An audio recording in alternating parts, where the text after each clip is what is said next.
సంఘం కరీంనగర్ శాఖ వారు ఆధ్వర్యంలో జరుగుతున్న మహాకవి దాశరథి శత జయంతి సభకి ఇచ్చేసిన ముఖ్య అతిథిగా చేసిన మాజీ మంత్రివర్యులు శ్రీ గంగుల కమలాకర్ గారికి, సభాధ్యక్షులు కొత్త అనిల్ కుమార్ గారికి, పెద్దలు గన్నవరాజు గిరిజా మనోహర్ రావు గారికి, గన్న లక్ష్మణరావు గారికి, శంకర్ ప్రసాద్ గారికి, మిగతా పెద్దలందరికీ నా నమస్కారం. నేనెక్కడో దూరాల ఉన్నాను, కానీ మీ హృదయాల తీరాల ఉన్నాను. నేనెక్కడో దూరాల ఉన్నాను, కానీ మీ హృదయాల తీరాల ఉన్నాను. మీ గుండెల పూదండల దారాన ఉన్నాను. రవీంద్ర భారతిలో కవీంద్రుల కవిత్వపు హారతిలో ఉన్నాను. తెగిన గాలి పటం కాదు తెలంగాణ, తెగిన గాలి పటం కాదు తెలంగాణ. తెలంగాణ తేనె సోన, తెలంగాణ దివ్య వీణ, తెలంగాణ మహారాణ, తెలంగాణ నవకవితల నజరాన అన్నాడు మహాకవి దాశరథి ఇవిరంతో సమరం. దాశరథి అంటేనే ఓ పద్యం, ఓ గేయం, ఓ వచన కవిత్వం ప్రజ్వలించే ఓ మహా ఉద్యమం. కానీ ఆయన రాసిన కవిత్వంతో పాటు ఆయనలో ఉన్న మరో కోణం సినిమా పాట. కవిత్వం రాసుకునేటప్పుడు కవికి చాలా స్వేచ్ఛ ఉంటుంది, కానీ సినిమా పాట రాసేటప్పుడు కవికి స్వేచ్ఛ ఉండదు. దానికి కారణం సంగీతం, సాహిత్యం, సన్నివేశం, ఈ మూడింటి యొక్క కలబోత సినిమా పాట. ముందు కవిత్వం రాసి ఆ తరువాతే సినిమా పాటలు రాసిన కవికి భాష మీద, ఛందస్సు మీద, కావ్య శాస్త్రాల మీద ఒక అధికారం ఉంది. ఆలోచన జ్ఞానం, ఆకస్మిక జ్ఞానం, అనుభవ జ్ఞానం, అధ్యయన జ్ఞానం, ఈ 4 జ్ఞానాలు మెండుగా ఉన్నవాడే సినిమా కవిగా నిలబడతాడు. అలా నిలబడినటువంటి కవుల్లో దాశరథి గారు. దాశరథి దళిత గీత రచయితగా సుప్రసిద్ధులైన తర్వాతే సినిమా రంగ ప్రవేశం చేశారు. ఆత్రేయ తాను దర్శకత్వం వహిస్తున్న వాగ్దానం సినిమా ద్వారా దాశరథిని మొట్టమొదటిసారిగా సినీ గీత రచయితగా పరిచయం చేశారు. నా కంటి పాపలో నిలిచిపోరా, నీ వెంట లోకాల గెలువనీయ, ఏనాటి పుణ్యమో, ఈనాటి పుణ్యమో, జాగిరి వెలిగేను మన కోసమే, నెయ్యాలలో తలకు దుయ్యాలలో అందుకుందాము అందని ఆకాశమే. ఇది మొట్టమొదటిసారిగా ఆయన రాసిన సినిమా పాట. ఎక్కడా కూడా ఇది ఒక సినిమా తాలూకు స్పర్శతో లేదు. ఓ మాత్రా ఛందస్సులో రాసిన ఓ గేయం మాత్రమే. సినిమా అంటే బాణీలకు రాయాలి, కానీ ఇది రాసిన తర్వాత విడుదలకు నోచుకోకుండా ముందే అక్కినేని నాగేశ్వరరావు గారి ఇద్దరు మిత్రులు సినిమాకి ఆయన మరో పాట రాశారు. అప్పటికే ఆయన రాసిన గాలి గీతాల పుస్తకం నాగేశ్వరరావు గారిని అంకితం చేయబడింది. అది చూసి, అందులోని అనువాద పటిమ చూసి దాశరథి గారిని సినిమా రంగానికి తీసుకొచ్చారు. ఇక అంతవరకు రాసిన నాకంటి పాపలో స్వేచ్ఛా గీతం. ఇక సినిమా అంటే కొన్ని నిబంధనలకు కట్టుబడి రాయాలి. అక్కడ నిజాం సంకేతాలను తెచ్చినట్టుగా, నిజాం బూజు దులిపినట్టుగా ధైర్యంగా ఉండి జులుం చూపిస్తానంటే కుదరదు. అది ఎలాంటి గీత రచయిత అయినా, దాశరథి గారైనా, నారాయణ రెడ్డి గారైనా, ఎంత గొప్ప కవి అయినా, సినిమా అనగానే దర్శకుడికి, సంగీత దర్శకుడికి, కొన్ని సందర్భాల్లో కథానాయకుడికి, కథానాయకుడికి కూడా వారు చెప్పినటువంటి మాటలకు విని సలాం చేయాల్సింది. ఇది ఎంత గొప్ప కవులకైనా తప్పలేదు. కవి సమ్రాట్ విశ్వనాథ సత్యనారాయణ గారికైనా తప్పలేదు. దాశరథి గారు బాణీలకు రాయమని అడిగితే, నాకు సంగీతం మీద ప్రావీణ్యం లేదు, సంగీతంలో ఎట్లాంటి ప్రావీణ్యం లేదు, నేను ఎలా రాయగలను? మీకు మాత్రం ఛందస్సు తెలుసు కదా, ఈ ట్యూన్ ఉంటుంది, బాణి ఉంటుంది, రాయాల్సి ఉంటుంది. సరే ప్రయత్నం చేస్తానంటే అప్పుడు సాలు రాజేశ్వరరావు గారు ఒక ట్యూన్ ఇచ్చారు. తనాన నానా నానన, తనాన నానా నానన, తనాన నానా నానన, తనాన నానా, ఇంతే ట్యూన్. ఆది గణాలు జగనాలుగా రావడం చాలా కష్టం. ఎందుకు అంటే ఇది ఉర్దూ సంప్రదాయం. ఆది గణాలు జగనాలుగా వచ్చినప్పుడు అందులో ప్రేయసి ప్రియుల వచ్చిన ఓ యుగల గీతం, ఓ ఆనంద సన్నివేశ గీతం రాయాల్సి వచ్చినప్పుడు చాలా కష్టపడుతుంది. దాశరథి గారికి అది పెన్నుతో పెట్టండి. ఎందుకంటే అప్పటికే లలిత గీత రచయితగా ఆయన చాలా ప్రణయ గీతాలు, భావగీతాలు రాసిన కవి. ఇక ఆ పల్లవికి శ్రీశ్రీ ఆరుద్ర గారే రాయలేనటువంటి సందర్భం. ఆ ఆదిగణాలు జగనాలుగా ఉన్న ఆ ఇంగ్లీష్ ఆల్బమ్ బాణీకి ఖుషీ ఖుషీగా నవ్వుతూ చలాకి మాటలు రువ్వుతూ కుషాను కొలిపేందుకే నిషా కనుగదారు. ఖుషీకు చలాకి కుషాను నిషాగా ఈ జగనాలు. ఈ పల్లవిలో మొత్తం ఆదిగణాలు జగనాలుగా కనబడుతుంది. ఈ ఉర్దూ పదాల మేళవింపు కూడా సినిమా పాటకు అద్దింది దాశరథి. అప్పటిదాకా ఉర్దూ పదాలతో అక్కడక్కడ కొన్ని పాటలు కనిపించినా దాశరథి గారు వచ్చాక తెలుగు సినిమా పాటకు ఉర్దూ సౌందర్యం, గజల్ సౌందర్యం, కవ్వాలి సౌందర్యం వచ్చింది. అదే సినిమాలో కవ్వాలి కూడా ఆయన రాశారు. నవ్వాలి నవ్వాలి నీ నవ్వుడు నాకే ఇవ్వాలి, అందాల చిన్నవాడ బంగారు వన్నే కాడ, నీకున్న చింతావంతా ఈనాడే తీరాలి. ఇది కవ్వాలి. ఇలా ఉర్దూ పదాల సౌందర్యంతో పర్షియన్ కవిత్వం మీద ఉన్నటువంటి ఒక అభినివేశంతో దాశరథి గారు తెలుగు సినిమా పాటకి ఒక కొత్త శోభను అద్దారు. ఇలా ప్రణయ గీతాలు, భక్తి గీతాలు కూడా ఆయన చాలా రాశారు. దాశరథి గారు అంటేనే భక్తి గీతం, దాశరథి గారు అంటేనే ఓ వీణ పాట. నా తెలంగాణ కోడి రత్నాల వీణ, అక్కడ అంగారం ఉంది. మరి ఇది సినిమా పరంగా రాయాలి. కవిత్వం రాసేటప్పుడు ఎన్ని సంస్కృత సుదీర్ఘ సమాసాలతో రాసిన ఆయన అదిగో పశ్చిమ వార్తి సాచిన కరంపై లేపనే వచ్చుచున్నది, మార్తాండు చేయి పట్టుకుని పద్దంబాల కొంపోచున్నది, గ్రీష్మాత పతప్యమాన చింత స్వాంతము శాంతిలుంగల నిరాంబుధ ప్రమోదకరత గజ్జా నినాదముల అన్నారు ఆయన. ఇలాంటి సంస్కృత సుదీర్ఘ సమాసాలతో పాట రాయడం కవిత్వంలో చెల్లుతుంది. మరి సినిమా పాటలో నిరక్షరాసునికి కూడా సినిమా పాట అర్థం కావాలి, సామాన్యుడికి కూడా సినిమా పాట అర్థం కావాలి, సామాన్యుడికి చేరువయ్యేలా సినిమా పాట రాయాలి, సామాన్యుడికి చేరువయ్యేలా రాయాలి. కానీ సినిమా పాటలంతా సామాన్యమైంది కాదు. అలాంటి సినిమా కవి దాశరథి భక్తి గీత రాయాల్సి వస్తే వెంకటేశ్వర స్వామి మీద అత్యద్భుతమైన గీత రాశారు.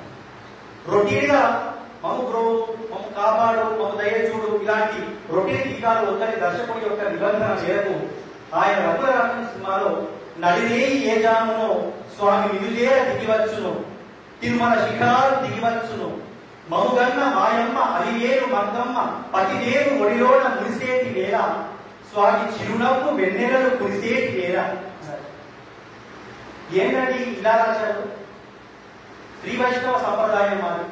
ఈ శ్రీ వైష్ణవ సంప్రదాయంలో పురుషకాలం అనే ఒక పద్ధతి ఉంది. భగవంతుడికి నేరుగా తన యొక్క బాధను విన్నవించకుండా అమ్మవారి ద్వారా అయ్యవారికి సిఫారసు చేయించే పద్ధతి. నన్ను ప్రోమని చెప్పలే సీతమ్మ తల్లి అన్నాడు రామదాసు. ఆ కోవలోనే నేను కూడా మముగన్న మాయమ్మ అలివేలు మంగమ్మ ఏమన్నాడు? అమ్మవారి ద్వారా చెప్పించాడు. ఎందుకు? తండ్రి మనసు కంటే తల్లి మనసు చాలా సున్నితమైంది. ఒక చోట ఏదైనా పెద్ద తప్పు జరిగినా తండ్రికి చిన్నగా దాన్ని సరిదిద్ది చిన్న తప్పు లాగా తండ్రికి వినిపిస్తుంది తల్లి. కాబట్టి నేను తల్లికే చెప్పుకుంటానన్నాడు. అందుకే మరి చెప్పుకున్నప్పుడు తల్లికి ఎలాంటి సమయాల్లో చెప్పాలో ఆ అనుకూల పరిస్థితిని కూడా ఆయనే సూచించాడు. నడిరేయి ఏ జామునో స్వామి నిలుజేర దిగివచ్చును, తిరుమల శిఖరాలు దిగివచ్చును, పతిదేవు మముగన్న మాయమ్మ అలివేలు మంగమ్మ పతిదేవు ఒడిలోన మురిసేటి వేళ, స్వామి చిరునవ్వు వెన్నెలను కురిసేటి వేళ, విభునికి మా మాట వినిపించవమ్మ. అది సమయం. ఆ సందర్భంలో ఆయన వింటాడు. అప్పుడైతే నా మొర అర్థమవుతుంది. ఒకవేళ వినకపోతే అక్కడ నిజామురాజునే ఎదిరించాను నేను, అక్కడ నిజామురాజునే ఎదిరించాను నేను. దేవుడైనా రాజైనా పేదల మొర వినకపోతే తినతాను నేను. కరుణామయుడిని బిరుదేరమ్మా, కలవారినే గాని కరుణించలేడా, నిరుపేద మొరలేని వినిపించు తోడా, కన్నీటి బతుకుల కడలేని నాడు స్వామి కరుణామయుడన్న బిరుదేరనమ్మ, అడగవే మా తల్లి అనురాగ వల్లి, అడగవే మాయమ్మ అలివేలు మంగ. ఇంత బాగా అన్నాక దేవుడికి వారు అర్థం కాకుండా ఉంటున్నారు. ఇలాంటి అత్యద్భుతమైన భక్తి గీతాలు దాశరథి గారు రాశారు. దాశరథి గారు భక్తి గీతాలకైనా అంటే లేదు, హుషారెత్తించే పాటలు కూడా యువకుల కోసం రాసినటువంటి సందర్భాలు. ఆయన ఒక పాట రాస్తూ వినిపించని రాగాలే కనిపించని అందాలే అలలై మదినే కలచే కలలో ఎవరో పిలిచే, ఇది చదువుకున్న అమ్మాయి సినిమా కోసం రాశారు. ఈ పాటలో దాశరథి గారు చరణంలో వలపే వసంతములా పులకించి పూచినది చెలరేగిన తెమ్మెనలే గిలిగింతలు రేపినవి అంటారు. ఈ పాట వింటున్నప్పుడు, ఈ పాట రాసిన సందర్భంలో అన్నపూర్ణ పిక్చర్స్ కార్యాలయంలో పక్కన ఉన్న మహాకవి శ్రీశ్రీ గారు, దాశరథి నువ్వు చెలరేగిన తెమ్మెనలే గిలిగింతలు రేపినవి అన్నాడు. మరి పైన వలపే వసంతములా పులకించి పూచినది అన్నాడు. వసంతం అన్నావుగా, పువ్వులు అన్నావుగా, తుమ్మెద అంటే బాగుంటుంది. అందుకే చెలరేగిన తుమ్మెదలే గిలిగింతలు రేపినవి అని శ్రీశ్రీ గారు ఇలా అంటే బాగుంటుందేమో అన్నారు. అప్పుడు దాశరథి గారు నిజానికి అలాగే అన్నారు, కానీ ఎనీథింగ్ పాసిబుల్ ఇన్ సినిమాలో ఏదైనా సాధ్యమే. ఇలా అనాలి, అలా అనకూడదు, ఇలా రాయాలి, ఇది వైర్ సమాసం, ఇది ఇది దుష్ట సమాసం, ఇది దుష్ట సంధి అనేది ఉండవు. అంటే కవిత్వంలో ఎలాంటి వెలుగులు ఉన్నా, కవిత్వంలో ఛందస్సులో అలంకారాలలో భాష మీద కావ్యశాస్త్రం మీద ఎలాంటి పట్టు ఉన్నా సినిమా కోసం ఇలాంటి కొన్ని అప్పటికప్పుడు మార్చుకున్న సందర్భాలు ఉన్నాయి. అందుకే నేను చెలరేగిన తెమ్మెదలే అన్నాను. అది అక్కడేం తప్పుకోలేదు. వసంతపు గాలి అనే అర్థంలో నేను వాడానని చెప్పి దాశరథి గారు దాన్ని సమర్థించి రాసిన సందర్భాలు. అంటే మనం ఒకటి రాసినప్పుడు సినిమా కవికి అది తప్పు అన్నప్పుడు అది ఎలా తప్పు అవుతుంది, దాన్ని మనం ఎంతవరకు అయినా వాడచ్చు అనేటువంటి దేవుగా చెప్పేటువంటి ఒక సత్తా, ఒక ప్రతిభ, ఒక పాఠం ఉండాలి కవికి. ఇలా ఆయన చాలా పాటలు రాశారు. కౌటుంబిక గీతాల విషయానికి వస్తే కూడా దాశరథి గారు ఒక అద్భుతమైనటువంటి పాట, అప్పుడే పుట్టబోతున్నటువంటి ఒక బాబు తలుచుకుంటూ, తన కొడుకు తలుచుకుంటూ భార్య భర్త ఇద్దరు పాట పాడతారు.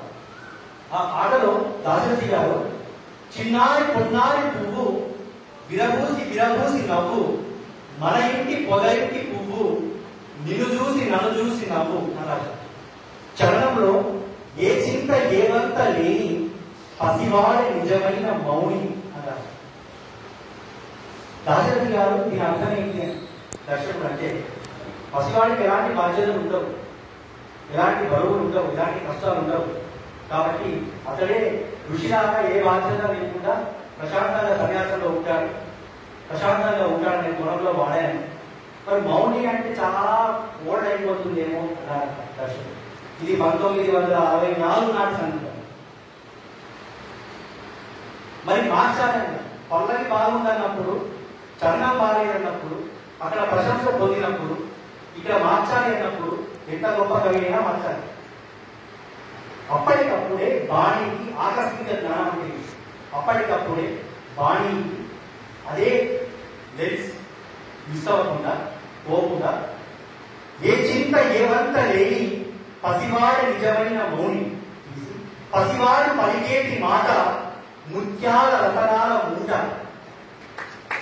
ఇది దాశరథి గారి యొక్క ప్రత్యేకత. కానీ ఆయనకున్నంత వినయం, విధేయత ఏ మహాకవి అనగానే ఒక అహంభావం, జైలు గోడల పైన బొగ్గుముఖంతో పద్యాలు రాసినంత ఒక కవి శిల్పం, అంత గొప్ప వినయం, అంత గొప్ప మహాకవికి చాలా వినయం, చాలా విధేయత, చాలా మొహమాట. అయితే దాశరథి గారు ఓ పాటలో పండంటి కాపురం సినిమాలో ఆయనకున్న వినయం, బాబు వినరా అన్నా తమ్ముడా కథ ఒకటి. సమయం తక్కువ ఉంది కాబట్టి పాడట్లేదు, నేను చూస్తున్నాను. బాబు వినరా అన్నా తమ్ముడా కథ ఒకటి కలతలు లేని నలుగురు కలిసి సాగించారు పండంటి కాపురం. ఇందులో అర్థంగా ఏమీ లేదు, చాలా సరళంగా ఉన్నాయి కదా. అయితే మనం కాళిదాస్ అన్నట్టు రమ్యాని వీక్షం చ మధురం చ నిశమ్యాం శబ్దాన్ పరిత్సుకో భవతి అన్నాడు.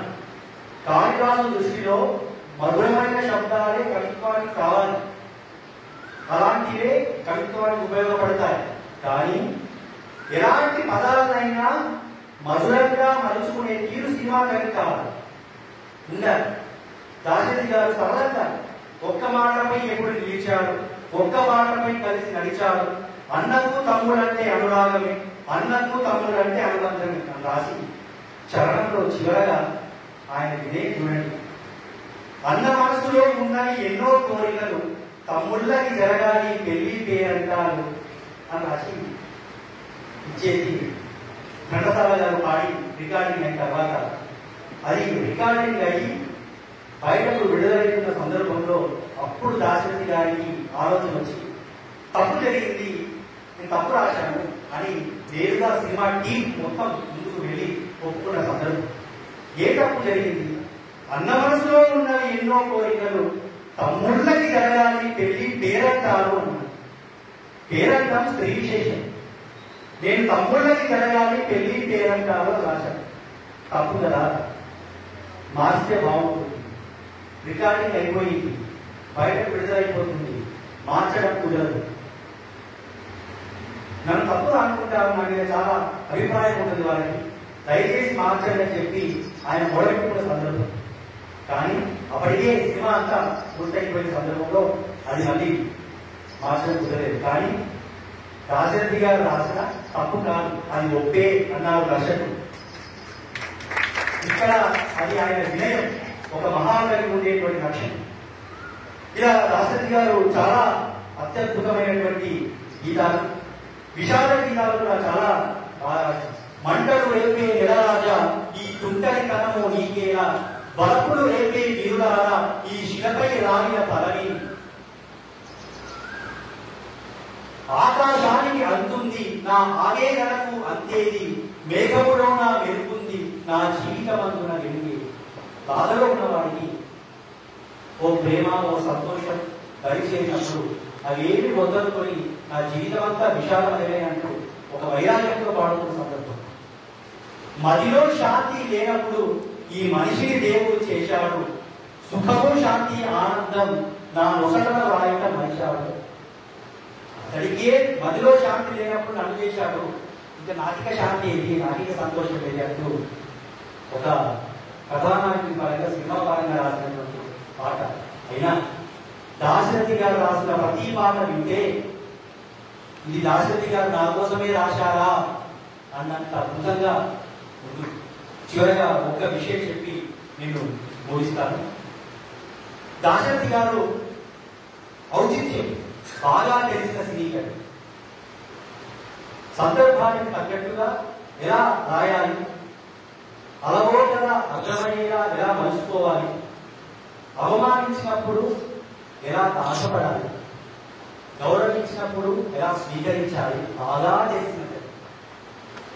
సినిమా పనికి ఇలాంటి లక్షణం ఉందా అంటే ఒక్క దాశరథి గారు. చాలా హుషారుగా ఉన్న గీత రచయితలు ఉన్నారు, కొన్ని విలువలతో ఉన్నటువంటి గీత రచయితలు ఉన్నారు. దాశరథి గారికి చాలా మొహమాటం, అయినా ఆయన రాసిన పాటలు ఎన్నో కూడా వెండి తెరపై వెలిగాయి. ఒక సినిమాకి రాస్తున్నప్పుడు ఓ ప్రణయ గీతం భద్రకాళి సినిమాలో దాశరథి గారు చిన్ని చిన్ని కన్నయ్య కన్నులలో నీవయ్య నిన్ను చూసి మురిసేను నేను నేను మంచి, ఈ పాటలో దాశరథి గారు ఒక చరణంలో ఏమంటారంటే, గాయత్రి మంత్రమును జపించని భక్తులను కోరుకున్న వరములను ఇవ్వకున్న వదలనులే రాశారు. ఈ సినిమా కథ మొత్తం కూడా ఆయన చెప్పారు. నిజానికి ప్రణయ గీతం రాస్తున్నప్పుడు కథ అంతా అవసరం లేదు, ఈ సాంగ్ కాదు కదా, ఓన్లీ ప్రణయ గీతం ఒక ప్రేయస్సుల మధ్య చెప్తున్నప్పుడు. కానీ ఇక్కడ కథ మొత్తం వినిపించినప్పుడు ఆ కథలో మొత్తం భాగవత కలిగి ఆయన ఇది రాశారు. దర్శకుడు వచ్చి ఏమన్నాడు, ఇందులో ఆయన భక్తులను నేను చెప్పాను, అతను నాస్తికుడు, మీరే రాశారు గాయత్రి మంత్రమును జపించే భక్తులను కోరుకున్న వరములను ఇవ్వకున్న వదలను రాశారు. మరి భక్తుడు కానప్పుడు నాస్తికుడు అయినప్పుడు మీరు ఆ మాట రాశారు. నేను కావాలని రాశాను. కారణం ఏంటి అంటే, సినిమాలో కథానాయకుడు నాయకుల పేరు నాకు చెప్పారు, కథానాయక పేరు గాయత్రి. కథానాయకుడు పేరు గోరిమోహన్ ఉన్నాడు కథానాయకుడుగా. ఆయనకు తన భార్య అంటే చాలా ఇష్టం, ప్రాణం, గౌరవం. భార్యకు దాసుడు కాబట్టి గాయత్రి మంత్రమును జపించే భక్తులను కోరుకున్న వరములను ఇవ్వకున్న వదలను. ఇలా ఆయన సందర్భాన్ని దృష్ట్యా ఔచిత్యాన్ని చెప్పిన మాట ఇలా ఉండాలి సినిమాలో. అంతేకాదు అవమానించినప్పుడు కూడా ఆడపడుచు సినిమాలో పాట రాసినప్పుడు దాసరి గారు పాట రాశారు. ఆ పాట రాసి ఇచ్చిన తర్వాత దర్శకుడికి నచ్చలేదు. ఇంత సింపుల్ గా, ఇంత అలవోకగా, ఇంత అమరికగా మాకు వద్దు, కొంచెం భావగర్భితంగా చెప్పాలి, కొంచెం శబ్దభావ సమ్మేళనంతో కొంచెం గమనీయంగా చెప్తే బాగుంటుంది, ఇంత సరళంగా చెప్పారు మాకు వద్దు అని ముఖం మీదే కొట్టేస్తే దాశరథికి ధన్యవాదాలు అని చెప్పి వెళ్ళిపోయింది. శ్రీశ్రీ గారితో రాయించారు. ఆ తర్వాత ఆరుద్ర గారితో రాయించారు, శ్రీశ్రీ గారితో రాయించారు నచ్చల, ఆరుద్ర గారితో రాయించారు నచ్చల, కృష్ణశాస్త్రి గారితో రాయించారు నచ్చల, నారాయణ రెడ్డి గారితో రాయించారు నచ్చల. దాశరథి గారిని తీసుకున్నారు బాగుంటున్నారు అంటే మళ్ళీ ముఖం మీద కొట్టేశారు, ఇస్తారో ఇవ్వడు. ఆయన అలాంటి వాడు కాదు, మీరు అడిగినట్టు ఇస్తారు అని సంగీత దర్శకుడు సారు రాజేశ్వరరావు గారు అంటే మళ్ళీ వెళ్ళి ప్రత్యేగాత్మ గారు అయ్యి, సార్ ఈ పాటే కావాలంటే అంతకన్నా మహాభాగ్యం తీసుకోండి, అది దాశరథి. ఆ పాటే ఓ అన్న నీ అనురాగం ఎన్నో జన్మల పుణ్యఫలం, పుట్టిన రోజుల నీతి వెన్నెల గంట చల్లదనం. ఇది ఆడపడుచు సినిమా కోసం అన్నా చెల్లెల అనుబంధాన్ని వివరిస్తూ దాశరథి రాసిన పాట. ఇలా ఎన్నో పాటలు, ప్రణయం, ప్రబోధం, జానపదం, విషాదం. గోదావరి గట్టుంది, గట్టు మీద చెట్టుంది, ఎంత అద్భుతంగా. బిడ్డ మనసు పిసరంతైన ప్రపంచమంతా దాగుంది, బిడ్డ మనసు అల్పం, ప్రపంచం అనంతం, అల్పంలో అనంతం, అధికారంకారం.